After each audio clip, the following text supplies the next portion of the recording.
샬롬. 오늘도 하나님 말씀 앞에 나오신 여러분 환영합니다. 우리 함께 기도하겠습니다. 하나님, 오늘도 우리에게 귀한 말씀 주시니 감사합니다.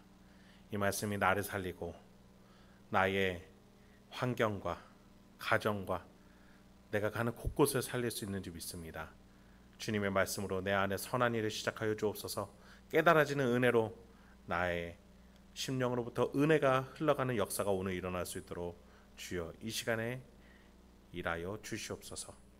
예수님의 이름으로 기도했습니다. 아멘. 오늘 함께 살펴볼 말씀 출애굽기 19장 16절에서 25절까지 함께 살펴보도록 하겠습니다. 이제 그토록 바랬던 하나님과 이스라엘의 만남의 시간이에요. 마치 이상 가족이 상봉을 하듯이 감격이 있는 시간이 될 것 같아요. 그런데 오늘 본문에서 보면 좀 어색하고 거리감이 있는 모습으로 이야기가 흘러갑니다. 16절 먼저 보시죠. 셋째 날 아침에 우레와 번개와 빽빽한 구름이 산 위에 있고 나팔 소리가 매우 크게 들리니 진중에 있는 모든 백성이 다 떨더라. 하나님 앞에서 백성들이 두려워 떨고 있죠. 바로 앞에서 10가지 재앙의 목적에 대해서 모세는 하나님께 예배하고자 합니다 라고 바로 앞에서 이야기했던 것들을 잘 압니다. 그래요. 지금 출애굽기의 모든 목적은 하나님이 이스라엘과 가까이 만나기 위함이에요.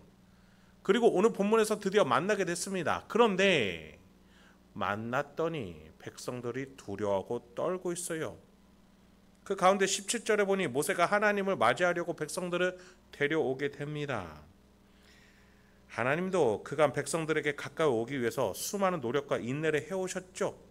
그런데 하나님이 그들을 만나 첫 마디 경고였습니다. 21절입니다.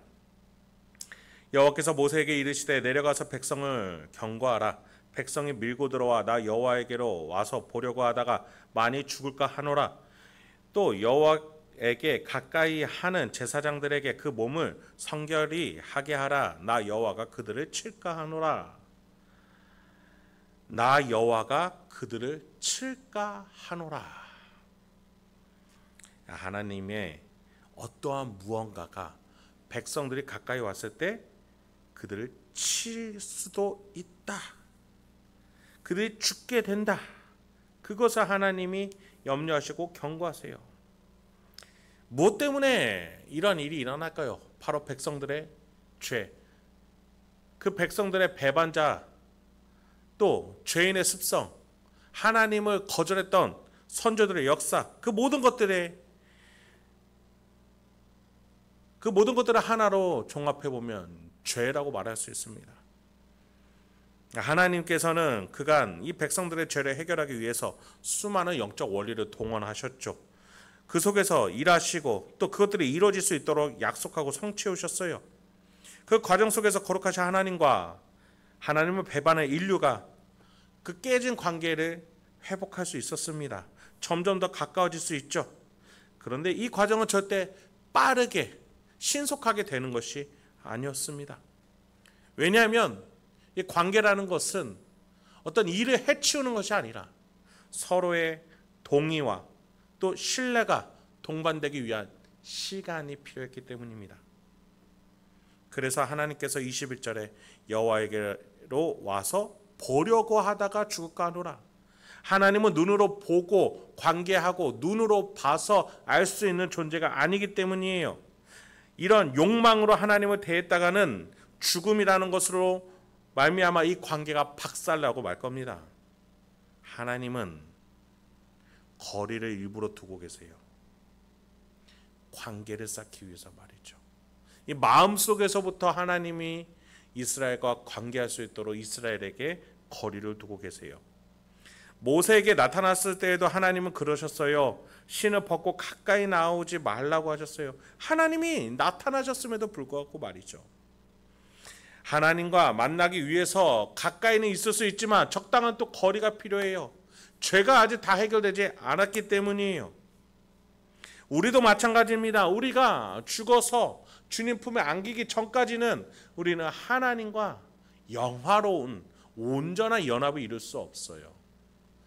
거리가 필요합니다. 관계예요. 믿음을 쌓아가는, 신뢰를 쌓아가는 적당한 시간과 그 신뢰를 형성할 거리가 필요해요.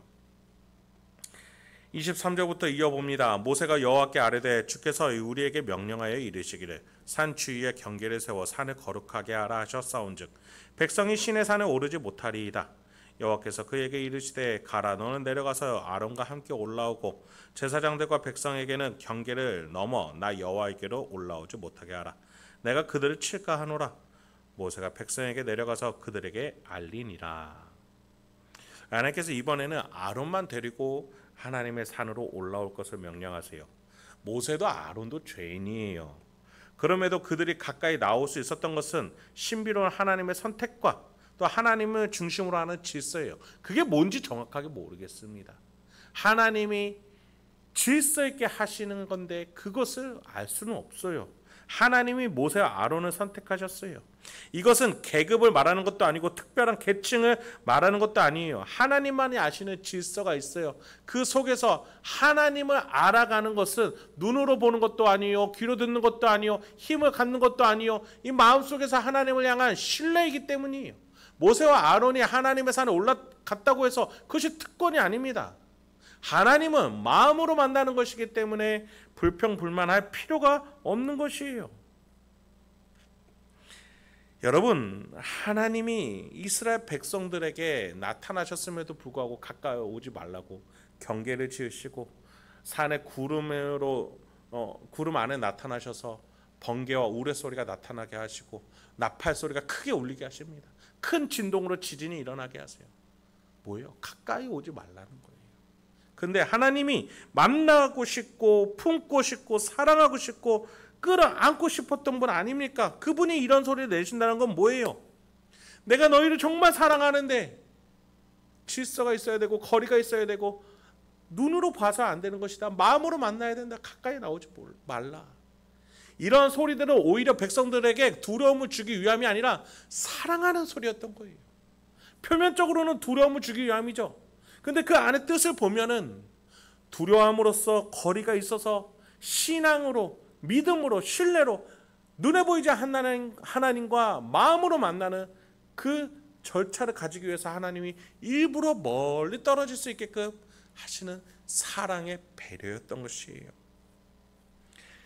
여러분, 지금 우리 하나님께서 당장에 우리에게도 나타나실 수 있어요. 그런데 그러면 우리는 죽고 말 거예요. 하나님이 왜 우리에게 아직 나타나지 않으십니까? 왜 마지막 날이 오지 않도록 하세요? 기다리고 그 날이 더 늦춰질 수 있도록 하시는 이유가 뭡니까? 조금이라도 더, 한 명이라도 더 하나님을 마음속에서 만나고 예수 그리스도를 구주로 영접하면서 성령 하나님과 하나가 되어서 하나님의 자녀가 될 수 있도록 기다리고 있다는 사실입니다. 우리 하나님께서 하실 수 있으심에도 불구하고 하지 않으시는 이유, 하나님의 인내와 사랑의 표시라는 사실을 기억하시기 바랍니다. 여러분, 우리 마음에 성령 하나님이 계십니다. 눈에 보이는 하나님이 아니에요. 들리는 하나님이 아니에요. 내가 원하는 모습으로 그리는, 내가 만드는 하나님이 아니에요. 삼위일체 하나님께서 계획하고 이루어내신 약속의 증거로 성령 하나님이 우리 안에 계셔요. 그분과 함께 오늘 하루도 살아가십시오. 그분과 함께 저 마지막 날에 만날 우리 삼위일체 하나님을 기대하십시오. 그 하나님 아버지를 바라보면서 오늘도 성령 하나님과 명예롭게 그 하나님을 두려워하면서 때로는 사랑하면서 그렇게 하나님과 한 발자국 한 발자국 선택하고 말하고 결정하시면서 오늘 하루도 풍성하게 살아가시고 하나님을 만나시는 저 여러분들에게 소망합니다. 그 만남을 나중에 저 천국에서 만날 감격을 맛보게 하는 것입니다. 그 어떠한 역경과 어려움 속에서도 하나님과의 만남을 통해서 오늘도 명예롭게 살아가실 수 있는 저와 여러분들에게 소망합니다. 함께 기도하겠습니다. 하나님, 오늘도 우리에게 귀한 말씀 주시니 감사합니다. 오늘도 나의 인생의 방향과 관점, 가치가 무엇을 향해야 되는지 이 말씀 속에서 판단되어 줄 수 있도록 지혜와 용기를 주옵소서. 이 말씀의 주제, 이 말씀이 가리키는 방향으로 내 삶을 이끌어갈 수 있도록 우리에게 실천할 수 있는 용기를 허락하여 주옵소서. 예수님의 이름으로 기도했습니다. 아멘.